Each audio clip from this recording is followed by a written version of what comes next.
Salut à toi, c'est Rémi, bienvenue dans cette nouvelle vidéo, j'espère que tu vas bien et dans cette nouvelle vidéo on va essayer de répondre à la question comment optimiser son appartement pour la location. Donc beaucoup d'entre vous pensent à vouloir devenir rentier, se dégager des rentes grâce à l'immobilier et en vivre, changer de vie complètement et pour cela il faut avoir des appartements qui rapportent gros et qui sont réellement optimisés. Donc dans cette vidéo ce que j'ai fait c'est que j'ai répertorié en 5 points 5 grandes familles, tout ce que tu dois savoir pour que ton appartement soit optimisé pour la location. Le premier point, c'est que pour optimiser ton appartement pour la location, il va falloir que en amont, tu réfléchisses à ses caractéristiques. C'est-à-dire que il faut que tu achètes un bien que tu puisses optimiser une fois que tu l'as acheté, mais donc avant de l'acheter, il faut que tu cherches un certain type de bien.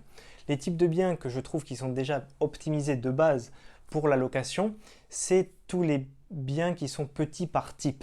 Ce que je veux dire par là, c'est qu'un studio, il faut chercher un studio de 15, 18, 20 mètres carrés plutôt qu'un studio qui fait 30, 35 ou 40 mètres carrés.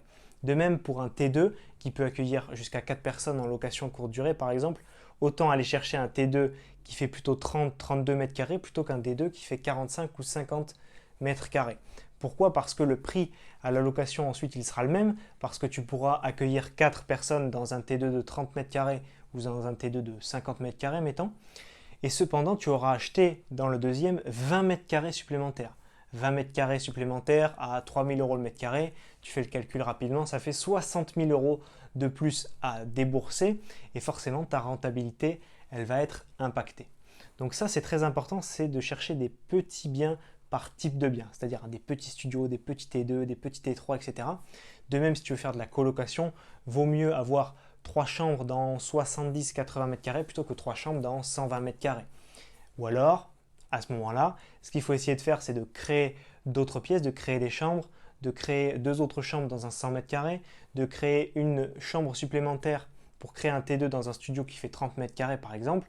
Voilà, donc ça c'est de la division. Tu peux bien sûr diviser horizontalement, non, pardon, verticalement ton bien, c'est-à-dire créer d'autres pièces, mais aussi horizontalement pour créer des étages supplémentaires et par exemple doubler la superficie d'un bien. Pour cela, il faut que tu vérifies quand même que tu aies le droit de le faire avec l'urbanisme, la copropriété, etc. et que tu aies aussi assez de hauteur sous plafond, bien évidemment. Je reviens sur ce point de créer un étage. Si tu peux le faire, c'est très bien. Si tu ne peux pas parce que tu n'as pas forcément assez de hauteur sous plafond ou pas d'autorisation, tu peux créer des mezzanines tout simplement dans certaines pièces ou même utiliser des lits en routeur, des lits en mezzanine 2 places pour créer un espace salon dessous. C'est ce que j'ai fait lors de mon deuxième achat immobilier. Et puis dans cet appartement qui fait seulement 13 mètres carrés, tu as le lit qui est en hauteur, il y a assez de hauteur sous plafond et dessous il y a un espace salon. Alors que si j'avais mis un lit de place, il n'y aurait plus de place directement dans l'appartement. Donc il faut vraiment penser à tout ça en amont d'acheter ton bien immobilier. Le deuxième point pour répondre à la question comment optimiser son appartement pour la location, c'est d'optimiser justement l'espace disponible dans toutes tes pièces. Donc si on fait pièce à pièce, la première pièce la plus importante pour moi lorsque veux louer un appartement, c'est la cuisine. Donc la cuisine, ce qui est très important, c'est que tu aies tout qui soit rangé. Comme dans toutes les autres pièces, tu le verras après, c'est mon conseil, mais il vaut mieux plus de meubles de rangement, peut-être un peu plus large, un petit peu plus profond, mais rien qui traîne.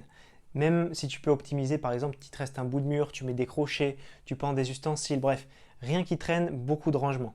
Petite astuce, je sais que dans un de mes appartements, j'avais une cuisine toute petite, il fallait que je range mes couverts. J'ai préféré utiliser un pot à couverts où tu les mets debout dedans plutôt qu'un tiroir. Pareil, tu as pas mal de meubles qui sont de dimensions standard.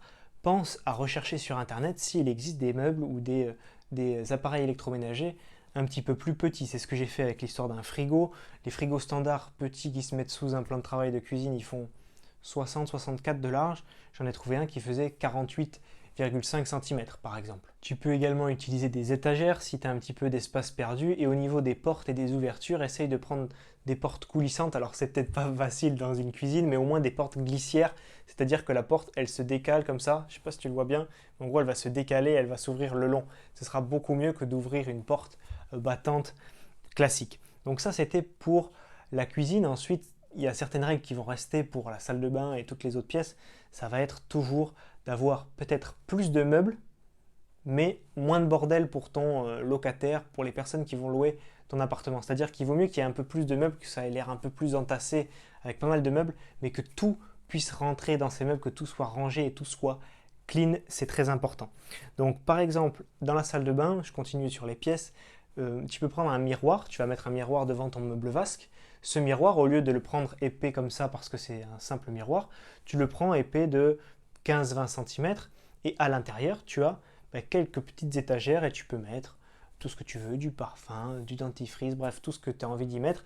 Et ça fait du rangement et ça perd pas de place parce que l'espace qu'il y avait au-dessus de ton meuble vasque, tu t'en fiches que ton miroir il soit épais comme ça ou épais comme ça change rien pour toi. Toujours gain de place dans la salle de bain, utilise tout ce qui est meubles de rangement sous vasque assez gros avec des grands tiroirs pour pouvoir y loger des serviettes et puis tout ce qu'il faut. Dans la douche, pense à mettre une étagère pour mettre tout ce qui est shampoing, gel douche au lieu que ça traîne un petit peu partout. Pense aussi à mettre des étagères comme partout. Les sèches-serviettes, mets-le derrière la porte de la salle de bain, mets un sèche-serviette télescopique.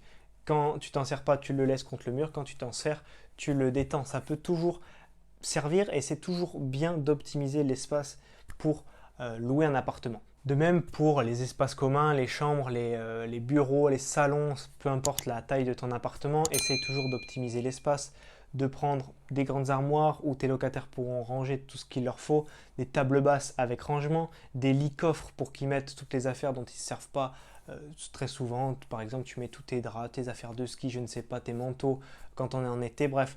Tout ton lit, ça te permet de stocker pas mal de choses. Pareil avec les canapés lits, prends en fait des meubles ou des meubles qui ont des rangements un petit peu intégrés, comme un canapé lit qui a un coffre dessous, un coffre de lit, ou bien par exemple une table basse que tu peux ouvrir, tu sépares les deux plateaux, et puis tu peux ranger des bouteilles ou d'autres choses par exemple. Pense, pratique, rangement et utile, c'est vraiment les 3 mots d'ordre pour optimiser ton appartement pour la location. Troisième point de cette vidéo, ça va être la décoration. La décoration pour optimiser ta location un maximum.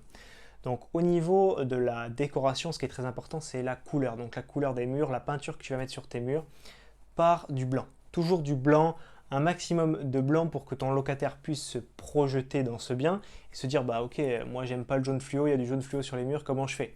Donc par du blanc, mais pas trop de déco pour qu'il puisse en mettre lui et se sentir chez lui, en tout cas si c'est du meublé longue durée. Si c'est de la courte durée, essaye de faire du homestaging, de mettre du bois, du métal, de la verdure. C'est des choses que tout le monde aime. C'est vraiment quelque chose qui va taper dans l'œil de tout le monde. Et si tu veux faire certains murs de certaines couleurs, parce que ça donne un petit style, reste dans des couleurs assez neutres, assez tendances. Tu as par exemple le bleu clair, le gris anthracite, le taupe, etc. Reste vraiment sur des couleurs très soft. En ayant des murs blancs en majorité, tu vas permettre à ton locataire, comme je te l'ai dit, de se projeter. Ça va permettre à la lumière de mieux se diffuser dans ton appartement. Et si tu veux le personnaliser un petit peu plus, parce que tu trouves que le blanc c'est un peu terne, c'est un peu fade, mais tu peux amener des petites touches de couleur, mais avec des meubles plutôt. Et encore une fois, des touches de couleur soft. Tu mets pas du violet, du mauve et du rose fuchsia dans tout ton appartement. Mais les meubles, ça se change, ça s'use, voilà, tu peux en changer. Une peinture, si tu as un pan de mur qui est peint en rose fuchsia, voilà, c'est fait, tu peux pas l'enlever, quoi. Si tu as une table basse qui est, je sais pas moi, taupe, et que ton locataire n'aime pas le taupe, voilà, vous pouvez les arranger, il en met une autre, toi tu la stockes chez toi, bref, voilà. Mets tes petites touches comme ça, mais plutôt sur les meubles, plutôt que sur la peinture. Quatrième point pour optimiser son appartement pour la location, c'est de le meubler. Ça peut paraître très simple, mais c'est très très important. Si tu écoutes certaines personnes de ta famille qui ont peut-être investi et qui ne se connaissent pas forcément, qui font de la location nue, tu vas leur dire que tu veux meubler ton bien, ils vont te dire mais pourquoi, ça sert à rien. Une personne qui va arriver dans une ville pour X ou Y raison, Erasmus, donc étudiant, mutation, stage, alternance, je ne sais pas, il a besoin de trouver un bien rapidement. Un bien en nu, il va falloir qu'il y aille, mais il n'y a rien, et il va falloir qu'il prenne ses abonnements internet, qu'il aille acheter des meubles. Non, c'est trop compliqué. Il va prendre un bien tout compris. Il va prendre un bien meublé, il arrive, il y a l'électricité, il y a internet, il y a Netflix, il y a le lit, il y a la couette, il y aura tout. Donc il va forcément aller vers ce type de bien, et ce type de bien, en plus, se loue plus cher, et en plus, bien entendu, tu peux bénéficier avec certains régimes fiscaux d'avantages fiscaux et de ne pas payer d'impôt sur tes revenus. En faisant ça, tu vas avoir un bien qui va être mis en valeur, tu vas pouvoir le louer cher, tu auras une grosse qualité, une grosse valeur ajoutée perçue par ton locataire, tu auras peu de vacances locatives parce que tu auras un des meilleurs biens du marché et en plus de ça, si jamais tu as besoin de le revendre un jour, il se revendra forcément plus cher qu'un bien en nu, qu'un bien qui n'a pas été rénové depuis des années, un bien vieillot, donc tu es gagnant à tous les points de meubler ton bien. Cinquième et dernier point pour optimiser ton appartement pour la location, c'est d'optimiser ta fiscalité. Et oui, parce que l'optimiser pour la location, c'est bien, mais ce qui va faire que tu vas gagner plus d'argent là-dedans, c'est la fiscalité. Donc utilise la location meublée, le régime du réel meublé, LMNP. Grâce à ça, tu pourras ne pas payer d'impôts pendant des années. Tu vas pouvoir déduire un maximum de charges d'amortissement aussi sur ton bien, que ce soit des charges courantes, mais également l'amortissement du bien, l'amortissement des meubles, l'amortissement des travaux si tu en as fait. Et tout ça te permettra d'être dans un régime fiscal très adapté. Donc, tu vois, par exemple, le fait de le meubler, des fois j'entends des personnes qui me disent « Ouais, mais si tu le meubles, tu vas mettre 2-3 000 euros de meubles, donc forcément tu perds de l'argent. » Oui, mais ces meubles, tu les amortis, donc tu vas les déduire de tes impôts et en plus de ça, ils vont te rapporter plus parce que tu vas louer ton bien plus cher. Donc c'est vraiment très important de meubler son bien et d'optimiser ta fiscalité. Donc je te récapitule, la première chose à faire, c'est de choisir un type de bien intéressant selon ses caractéristiques en amont. La deuxième chose à faire, c'est d'optimiser l'espace dans ton appartement. La troisième, c'est d'optimiser la décoration. Ensuite, de meubler ton bien et enfin d'optimiser ta fiscalité pour au final optimiser ton appartement pour la location. J'espère que cette vidéo t'a plu. Nous arrivons maintenant à la fin de celle-ci. Si elle t'a plu, pense à la liker. Si tu as des questions, pense à me les mettre dans les commentaires de cette vidéo et pense également à t'abonner à ma chaîne YouTube. Si tu veux qu'on aille plus loin en immobilier tous les deux, ce que j'ai fait, c'est que j'ai préparé 1 heure de formation vidéo totalement offerte. Ce que tu as à faire, c'est tout simplement cliquer dans le lien qui se trouve dans la description de la vidéo et tu recevras 5 vidéos de formation qui t'expliqueront étape par étape comment réussir ton premier achat. On se voit de l'autre côté, c'était Rémi. Ciao, ciao.